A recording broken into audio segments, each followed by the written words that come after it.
क्योंकि SIR PDA प्रहरी बनाने का हमारा मकसद यही था कि एक भी जगह पर समाजवादी पार्टी का आम लोगों का वोट वोटर लिस्ट में आ जाए, कट ना पाए। इसलिए हम लोगों ने संकल्प लिया है कि डरना नहीं है, डटे रहना है।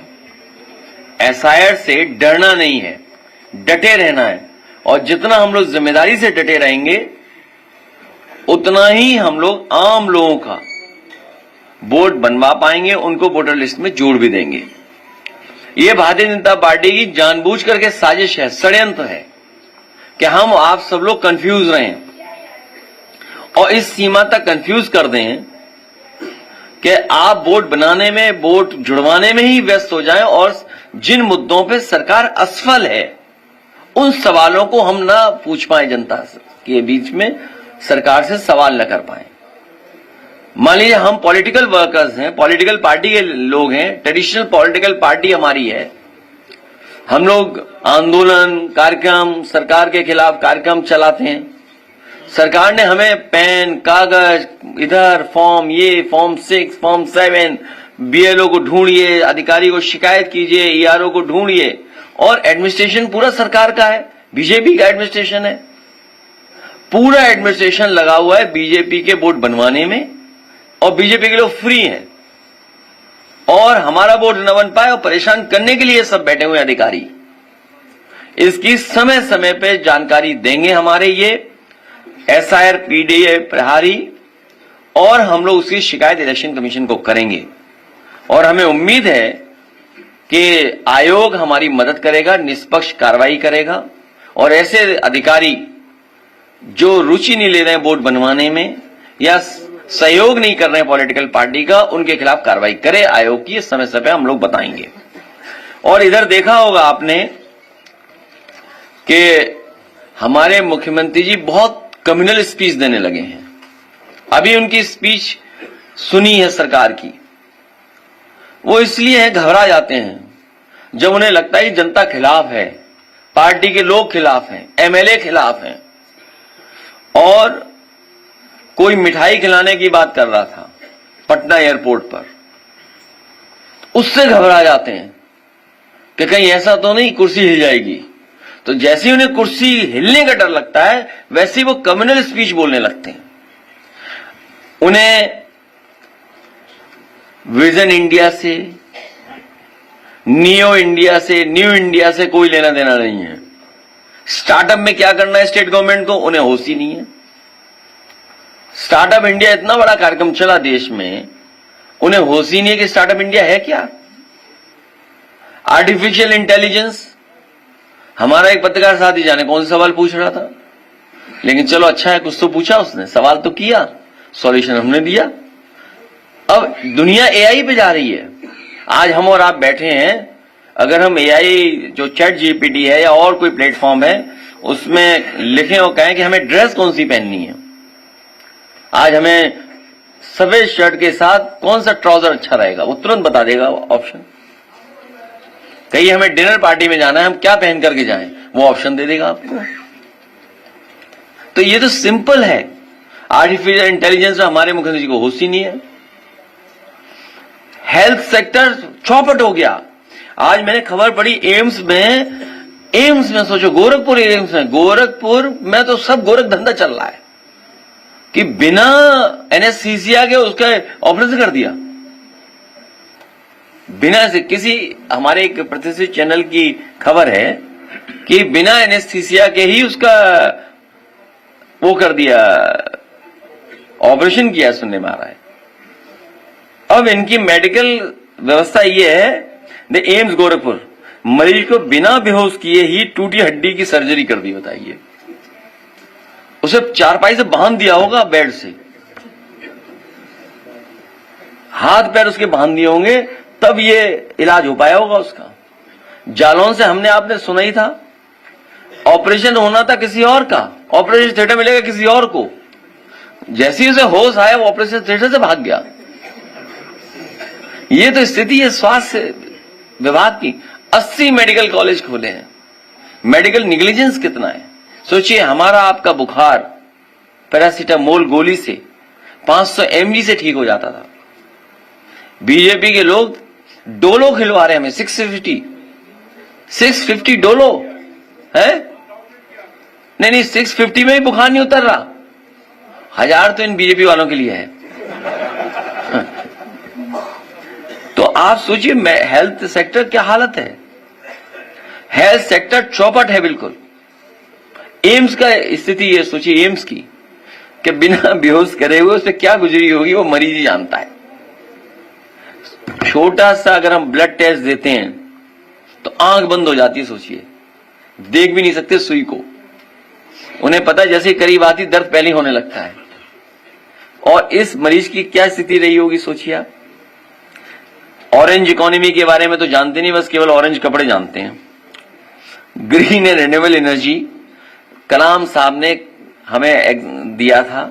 कई गांव में फ्री बिजली मिल रही थी सोलर पैनल से, सोलर एनर्जी से, मिनी ग्रिड से बिजली में सब चौपट कर दिया। काऊ मिल्क प्लांट चौपट कर दिया। अभी ऐड देखा मैंने 2-3 दिन पहले, पूरे अखबार में ऐड था कि अमूल इतना मुनाफा कमा रहा है, इतना बिजनेस कर रहा है, 90,000 करोड़ का बिजनेस कर रहा है। और उसी तारीफ, तस्वीरें।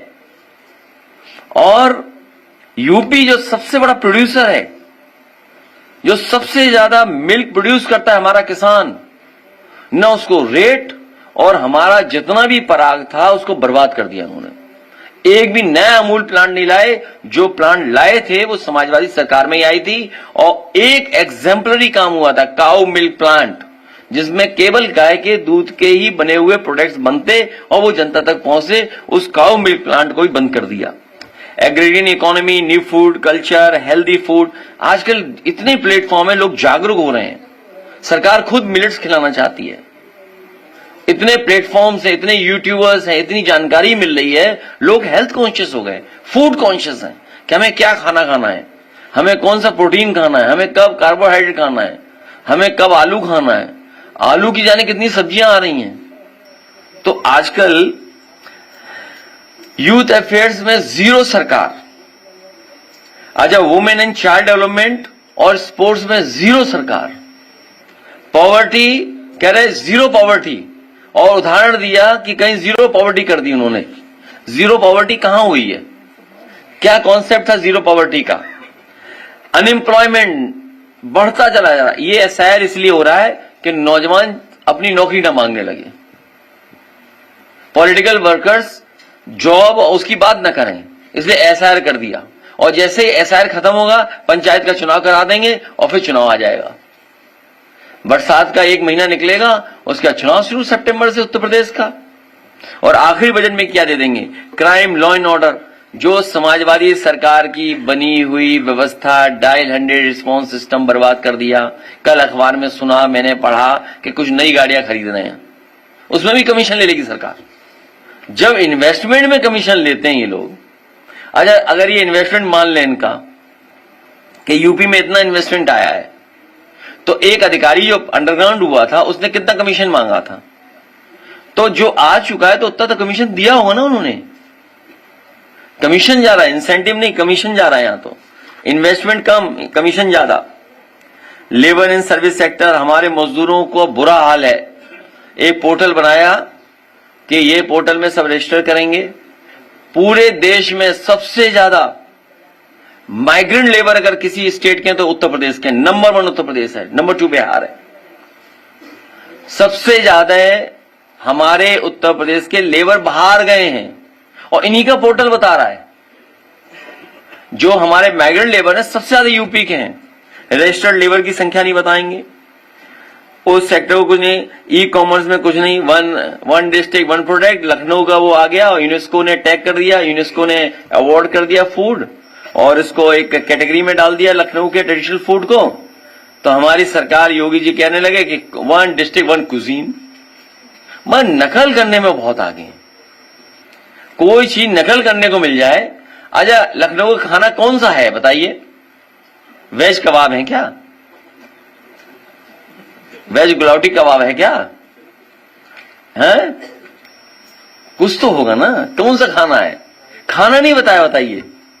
मगर कितना भेदभाव मन में है इनके, कि जो यूनेस्को ने कैटेगरी में डाला हमारे लखनऊ की तहजीब, लखनऊ का ट्रेडिशनल फूड, हमारी हेरिटेज की वजह से विरासत है हमारी, उसको क्या है नाम नहीं बता रहे हैं। बताइए आप, तारीफ सब कर रहे हैं, कौन सा कबाब आया कैटेगरी में नहीं बता रहे हैं।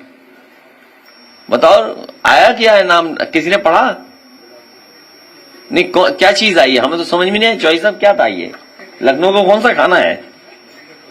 हैं? कौन से कबाब है? नहीं वेज भी तो आता होगा उसमें, वेज नहीं है तो फिर योगी जी क्यों तारीफ कर रहे हैं? हैं? नहीं मैं नहीं कह सकता, हमारे योगी जी वो नॉन वेज नहीं खाते। हाँ लेकिन पहाड़ पे सब नॉन वेज खाते हैं। विलेज इकोनॉमी, रूरल इकोनॉमी को लिफ्ट करने के लिए हम लोगों ने बड़ी बड़ी मंडियां बनाई थी। पूर्वांचल एक्सप्रेसवे में अंबेडकर नगर में मंडी बननी थी, सुल्तानपुर में मंडी बननी थी, आपके आजमगढ़ में मंडी बननी थी। हमारे गाजीपुर के लोग हैं, इतनी बढ़िया सब्जी करते हैं, इतना बढ़िया वहां पर पैदावार होती है गंगा के किनारे, इतनी सब्जियां जाती दिल्ली तक, कानपुर तक, उस एक्सप्रेसवे से लखनऊ तक आती, तो यहां सबको खाने को मिलती सब्जियां अच्छी। सुबह 4 बजे लोड करते, 7 बजे मार्केट में, 7:30-8 बजे मार्केट में उतर जाती आके, 3 बजे लोड करते तो और जल्दी आ जाते हैं। तो ये तमाम इश्यूज हैं जिन पर सरकार कुछ नहीं बोल रही, बस कम्युनल इश्यूज, क्योंकि वो घबराए हुए नई पीढ़ी के लोगों से, नई पीढ़ी के लोगों से घबराए हुए हैं। नई पीढ़ी के लोगों की सोच नई होती है, या कहें पुरानी सोच नहीं होती है। नई पीढ़ी आने वाले कल की ओर खुले नजरिए से देखती है।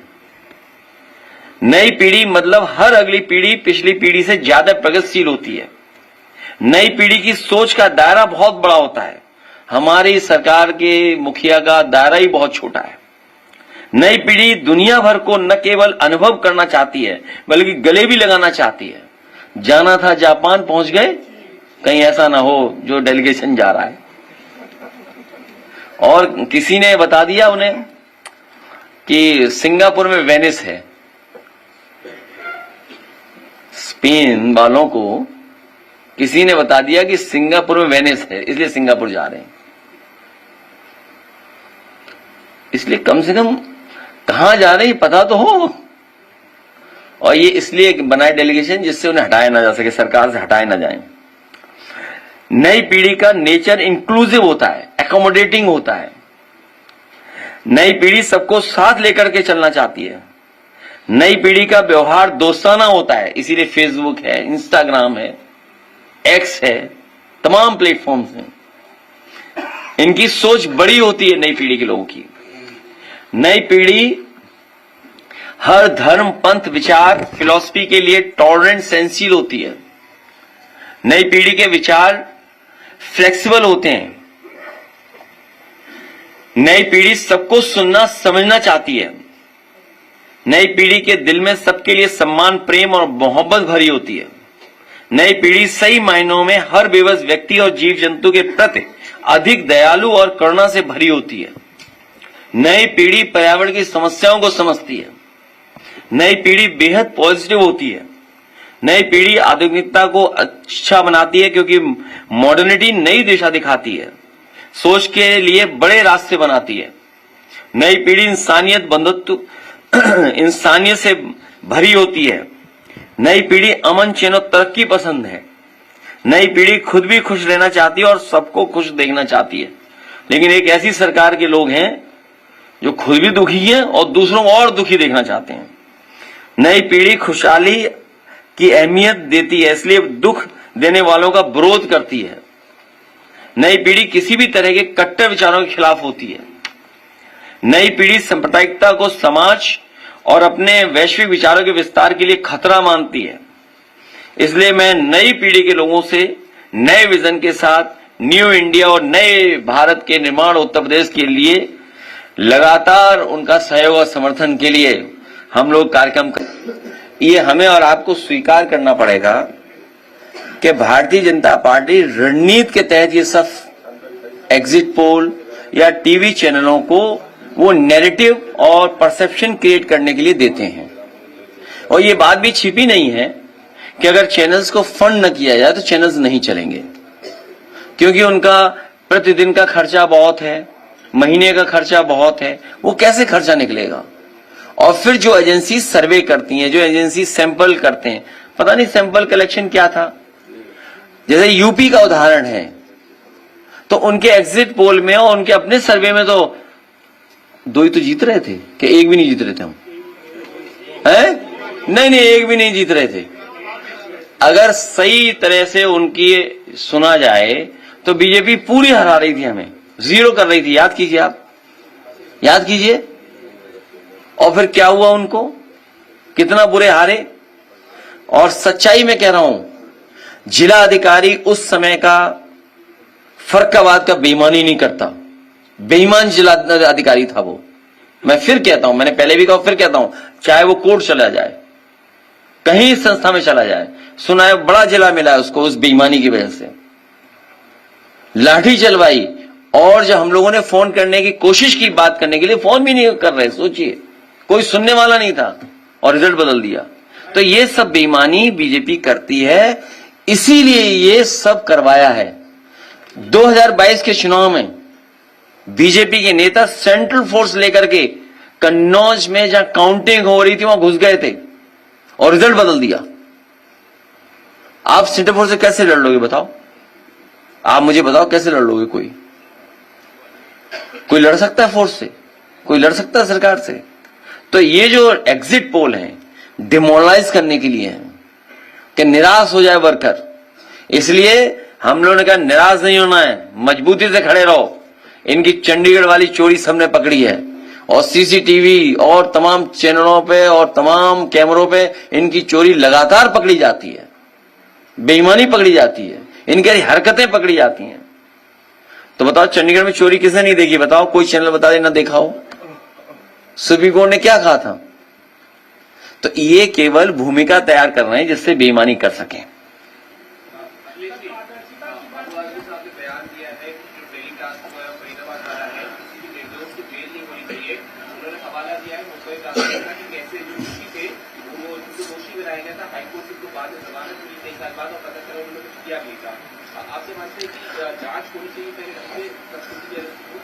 देश के प्रधानमंत्री जी का भाषण हम लोगों ने सुना, जो भूटान में दिया, कि भारी मन से उन्होंने कहा कि इतनी बड़ी घटना और देश में हो गई, और उन्होंने आश्वासन दिया है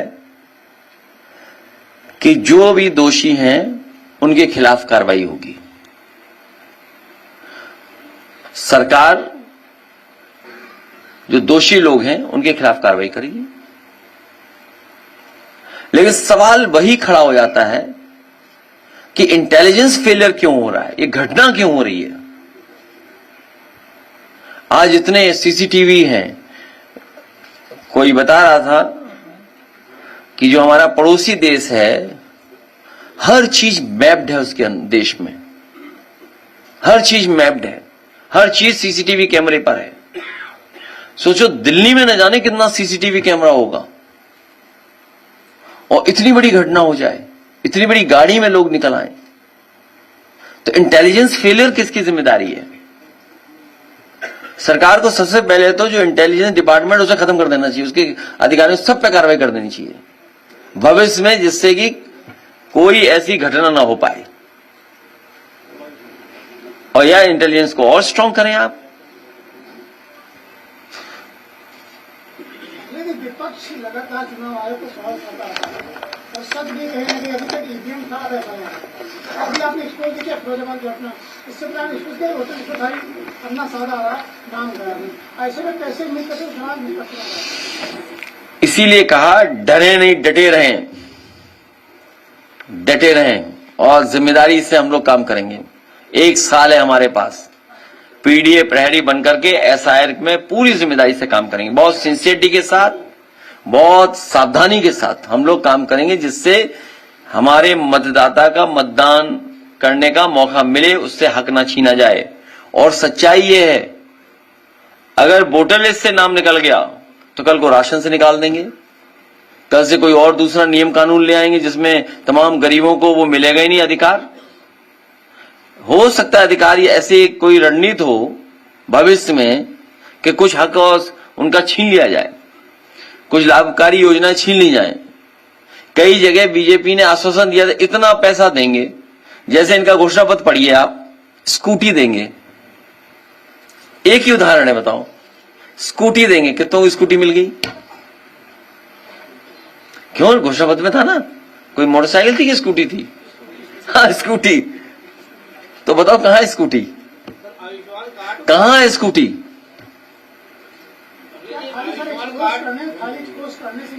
केवल विपक्ष को और पूरी जनता को उस काम पे लगा दें। जनता सोच ही ना पाए कि महंगाई कितनी बढ़ गई। जनता सोच ही ना पाए कि वो उसकी बेटी या बहन परिवार में शादी या सोना खरीदना है, सामान ही न खरीद पाए। उन्हें उलझा के बैठाया हुआ कि जिससे महंगाई, भ्रष्टाचार या और जो उनकी बुनियादी सवालों पर चर्चा ही न हो। अब सोचिए, आज सुनने में आ रहा है कि बिजली विभाग कोई नई स्कीम ला रहा है। पहले तो बिजली का बिल बढ़ाया, बिल दिए लोगों को, अब स्कीम ला रहे हैं। सोचिए आप कि आप बच जाइए स्कीम से, कितने लाख का है घाटा। ये बिजली विभाग, आप रिकॉर्ड पे देखिए, आप बिजली विभाग को अच्छा कर दिया था, कई कॉर्पोरेशन का पूरा लोन खत्म कर दिया था, पूरे कॉर्पोरेशन को ठीक कर दिया था समाजवादी सरकार में, और फिर लाके इन्होंने वहीं घाटे पे खड़ा कर दिया। ये चाहते हैं विभाग को बेच दें, तो बेचते क्यों नहीं? जल्दी बेचे। हम तो चाहते हैं बेच दें जल्दी जल्दी, क्यों नहीं बेच रहे हैं जल्दी?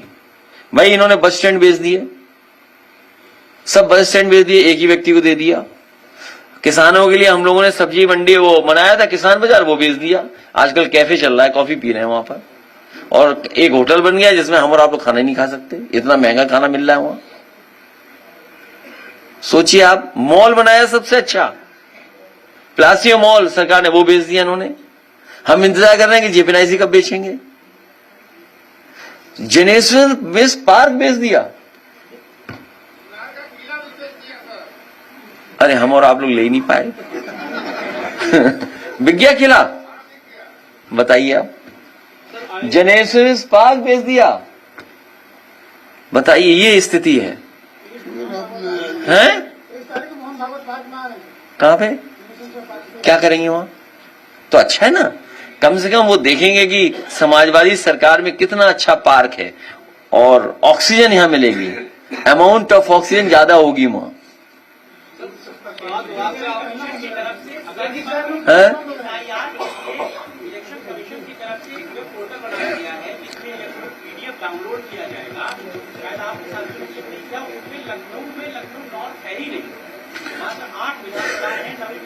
हाँ, बहुत सी गलतियां हैं, उनको हम लोग रेक्टिफाई करेंगे और लगातार शिकायत भी करेंगे। अब अलीगढ़ का इश्यू है, मान लीजिए अलीगढ़ का तो वोटर लिस्ट ही नहीं है, क्या है, क्यों? हाँ, वोटर लिस्ट ही गायब है, एक विधानसभा की, पूरी विधानसभा की वोटर लिस्ट गायब। अयोध्या, फैजाबाद में पता ही नहीं, प्रिंट ही नहीं है, कहां चले गए नाम, आप पढ़ ही नहीं सकते, ब्लर्ड है पूरे।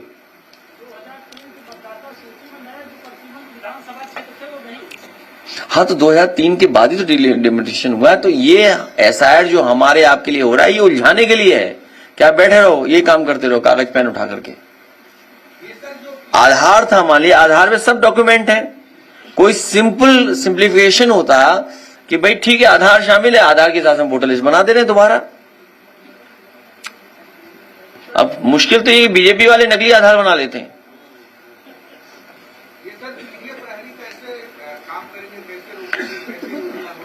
उनको मंत्र दे दिया है, वो मंत्र आपको नहीं बताएंगे। उनको जिम्मेदारी दी है, बहुत सावधानी से जिम्मेदारी से काम करेंगे, और हमारे जितने भी लोग हैं उनका वोट न कट पाए, क्योंकि इनकी साजिश होगी कि हमारे वोट को काटा जाए, हमारे मतदाता को वोट तक न जा पाए, वोट न बना पाए।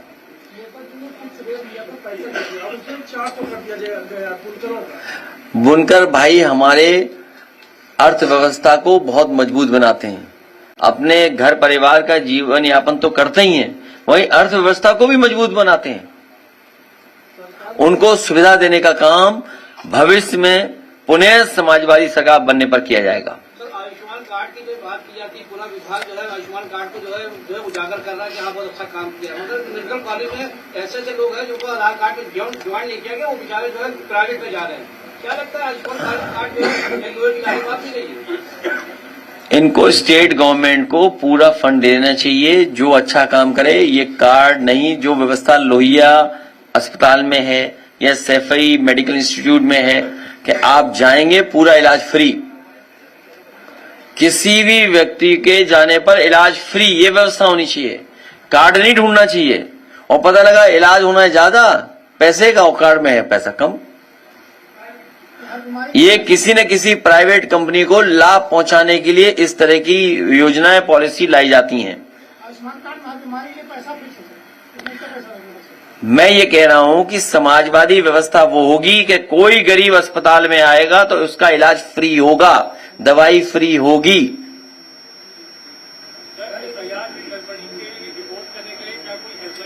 समाजवादी पार्टी की ऑफिस इस पे काम कर रही है। हमारे ऑफिस में जो नंबर्स हैं, हमारे जो लोग हैं, हमारे जो संगठन के लोग हैं, अभी कुछ दिन पहले विधायक सभी लोग मिले थे, जिलाध्यक्ष संगठन के लोग मिले थे, आज प्रदेश कार्यकारिणी के लोग मिले, और जितने जिम्मेदार कार्यकर्ता नेता हैं संगठन के, यूथ के, जितने भी प्रकोष्ठ, सब प्रयास कर रहे हैं कि वोटर लिस्ट ठीक हो जाए। बहुत दिन से एक विचार चल रहा है और बहुत विचलित भी हूं मैं इस बात को लेकर। अगर बात करी भारी मन से सवाल पूछ रहे हो। निष्पक्ष पत्रकारिता की बात आती है, हाँ हाँ, नाम आउटपुट का एक मॉडल जिस पर कहा जाता है मैसेज जब हम लोग करते हैं, पब्लिक हो या कोई नेता हो, तो फिर फीडबैक जरूरी हो जाता है। लेकिन आज अभी आप लोग मुद्दों की भी बात की कि मुद्दे अगर हम लोग लेकर जाते हैं तो वहाँ वेट कराया जाता है। और आज ज्यादातर हम लोगों को अगर जनता से भी बात करें या किसी नेता से बात करें तो आजकल हमको झंडों से पार्टी विशेष, टोपी विशेष और सिंबल विशेष बांट दिया गया। मुझे खुशी है कि आपने बहुत महत्वपूर्ण सवाल पूछा है। इसके लिए मैं आपको कोशिश कर रहा हूं, अगर वीडियो मिल जाए तो मैं जरूर वीडियो भी चलवाऊंगा, जिससे हमारी आपकी सबकी आंखें खुल जाएं और आपके सवाल का जवाब मिल जाए। हालांकि हो सकता है वो वीडियो पुराना हो, बीबीसी का, मैंने भेजा है, बीबीसी का वीडियो चला दो। तो आपको अपनी साख बचानी पड़ेगी। अब आप साख कैसे बचाओगे? साख बचाओगे, नौकरी बचाओ, तय आपको करना है। साख बचाओगे, नौकरी बचाओगे। हम भी जानते हैं कि आप, देखिए ऐसा है, यहां जितने लोग बैठे हैं, हमारा आपका दिल लगता है, हम बोलना चाहते हैं, आप सुनना चाहते हो। नहीं, अच्छा, जब आप सवाल पूछते हो तो हम भी तो एजुकेट होते हैं भाई। आयुष्मान में आप पूछ रहे हो तो एक बार हम अपने आप को फिर आयुष्मान में अपडेट करेंगे अपने आप को। हाँ, फैमिली नंबर, हाँ, तो मैं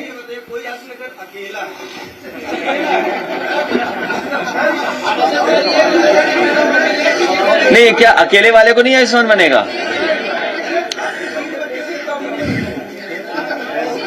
नहीं, इसमें देखिए ऐसा है, सरकार बहुत समझदार होती है, जो अधिकारी पॉलिसी बनाते हैं बहुत समझदार होते हैं। जैसे आज जो पॉलिसी बनी है कि किन लोगों को बिल में, और जो पॉलिसी बनाई है बिल को लेकर के, तो उन्होंने कैटेगरी क्रिएट कर दी कि इससे ऊपर जिनका बिल होगा उनको इतना हम माफ करेंगे। आई नहीं कैटेगरी, तो उनको पता है ना कि अगर इतने बच्चे वाले होंगे तो हमें कार्ड कम बनाने पड़ेंगे, इसके नीचे जाएंगे तो कार्ड ज्यादा बनाने पड़ेंगे। बात समझ गए ना? नहीं, सरकार अपना बजट बचा रही है। एक तरह को कह रहे हैं कि 2 बच्चे होना चाहिए, एक साथ होना चाहिए। इसमें हम इसलिए नहीं बोलेंगे, कुछ लोग दूसरों के बच्चों से खेल रहे हैं। और ये बात, ये जो पत्रकार है, जरा चलाइए आवाज थोड़ी डाउन कर। बीबीसी के डायरेक्टर जनरल टिम डेवी और हेड ऑफ न्यूज डेबोरा टर्नेस ने इस्तीफा दे दिया है। बीबीसी पैनोरमा के प्रोग्राम पर आरोप लगा है कि उसमें अमेरिकी राष्ट्रपति डोनाल्ड ट्रंप के भाषण को एडिट कर दर्शकों को गुमराह किया गया। इन आरोपों के बाद डेवी और टर्नेस ने इस्तीफा दिया। 5 साल से इस पद पर रह रहे टिम डेवी हाल के दिनों में कई विवादों और पक्षपात के आरोपों को लेकर दबाव में थे।